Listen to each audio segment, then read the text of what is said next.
మంత్రివర్గ విస్తరణకు రంగం సిద్దమైంది. ఏప్రిల్ మొదటి వారంలో మంత్రివర్గ విస్తరణ చేపట్టే అవకాశం ఉందంటూ గవర్నర్ జిష్ణుదేవ్ వర్మకు తెలంగాణ సీఎం రేవంత్ రెడ్డి సూచనప్రాయంగా సమాచారం ఇచ్చినట్లు తెలుస్తోంది.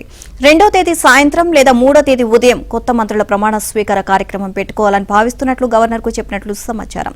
కనుక కొత్త మంత్రులతో ప్రమాణ స్వీకారం చేయించాలని గవర్నర్ను సీఎం రేవంత్ కోరారని ప్రభుత్వ వర్గాల చర్చ జరుగుతుంది. ఉగాది సందర్భంగా గవర్నర్ జిష్ణుదేవ్ వర్మను సీఎం రేవంత్ రెడ్డి మర్యాదపూర్వకంగా కలిశారు.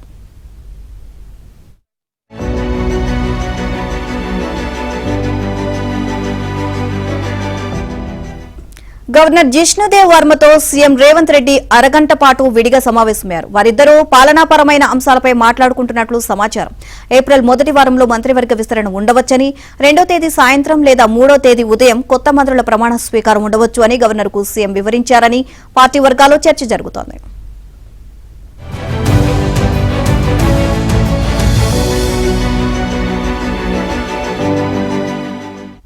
దీంతో పాటు అసెంబ్లీ ఆమోదించిన ఎస్సీ వర్గీకరణ బిల్లుకు ఆమోదముద్ర వేయాలని గవర్నర్ను సీఎం కోరినట్లు తెలుస్తోంది. బిల్లుకు ఆమోదం తెలిపితే ఉద్యోగ నియామకాల కోసం నోటిఫికేషన్లు విడుదలకు ఏర్పాట్లు చేసుకుంటామని సీఎం చెప్పినట్టు సమాచారం.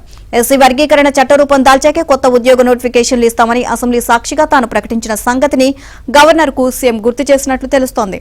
స్థానిక సంస్థలు, విద్యా ఉద్యోగాల్లో బీసీలకు 42% రిజర్వేషన్ అమలు కోసం అసెంబ్లీ ఆమోదించిన బిల్లులకు రాష్ట్రపతి ఆమోదం కోసం ప్రయత్నించాలని కోరినట్లు సమాచారం. ఇంకా అసెంబ్లీ ఆమోదించిన పలు బిల్లులకు ఆమోదముద్ర వేయాలని కోరినట్లు తెలుస్తోంది.